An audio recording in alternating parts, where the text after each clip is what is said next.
I still remember the sound before the silence. The music died mid-note. A violin string snapped, sharp and ugly. People gasped. Glasses clinked. And in the middle of all that chaos, I saw them. My wife Clara and my brother-in-law David tangled behind the draped curtains of the bridal suite. Lips pressed, hands too familiar, too certain. It wasn't shock that hit me. It was clarity. Cold, surgical clarity. And then my sister Evelyn, the bride, standing at the door. Her eyes met mine, steady, unblinking. She didn't scream, didn't cry. She just smiled, slow, deliberate, and whispered as she passed me, "Don't worry, the main event is about to begin." That was the moment everything realigned. Clara and I had met 3 years earlier at a company event. She was laughter in a red dress. The kind of woman who looked at you like she already knew what you wanted to say. I fell fast, too fast. Evelyn warned me. Said Clara had a talent for pretending. Said she could make a man feel chosen while scanning the room for someone better. I laughed it off. I called it jealousy, the kind that blooms between sisters when one finds love first. I was wrong. But I didn't see it. Not then. We were perfect on paper. She was warmth. I was reason. She needed grounding. I needed color. That's what I told myself every time I caught her staring too long at her phone. Or when she laughed a little too freely at David's jokes. He was my best man, my brother-in-law, the golden boy, charismatic, careless, the type who lived on charm and luck. He dated half of Evelyn's bridesmaids at one point or another. I never saw him as a threat. Not until I found a hotel key card in Clara's purse, embossed with his initials, Dr., and a lipstick stain that wasn't hers. That was 3 months before the wedding. I didn't confront her. Not yet. Anger was easy. Strategy was better. I started small. Moved assets quietly. Shifted joint accounts into separate trusts. Installed a security system at home. Told her it was for safety. In truth, it was surveillance. I learned her schedule down to the minute. Her lies down to the word. Then I called Evelyn. Her silence on the other end was telling. Not surprise. Confirmation. She'd known. And when she finally spoke, her voice was steady. "If you're going to burn them," she said, "do it properly. Don't just make them sorry, make them visible." That's when the plan became art. Evelyn's wedding would be the stage. Everything she'd worked on, perfect lighting, impeccable timing, the sentimental speeches, it would all serve one final purpose, exposure.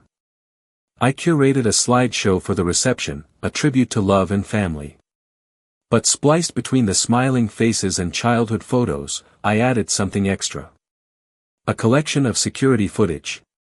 Clara sneaking into a hotel room. David opening the door shirtless. Timestamps that matched weekends she claimed she was visiting her mother. The footage was silent. The betrayal spoke loud enough. Back to that night. The wedding had begun perfectly. Evelyn was radiant. David restless. Clara pretending. I sat through the ceremony like a ghost, detached, rehearsed, waiting for the cue. By dinner, the tension was electric.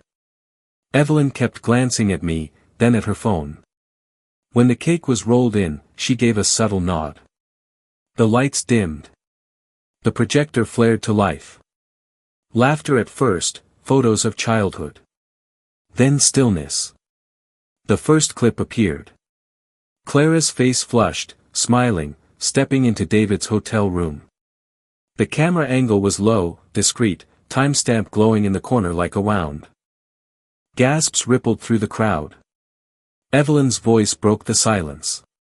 Some people confuse love with convenience. I watched as Clara froze, her fork halfway to her mouth.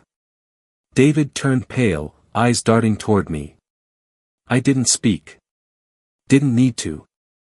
Every second was its own sentence. When the lights came back on, Clara tried to stand to speak, but her voice drowned beneath whispers and phones recording every second.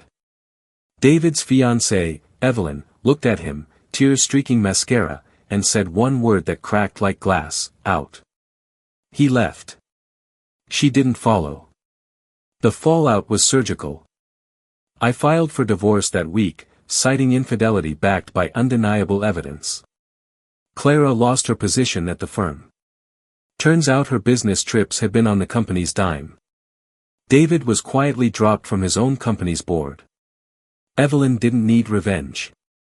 She had release. Me? I kept my calm. I rebuilt in silence.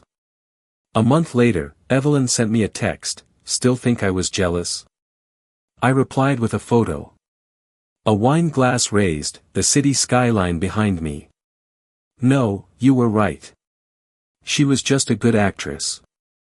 Sometimes I replay that night in my head, the silence after the slideshow.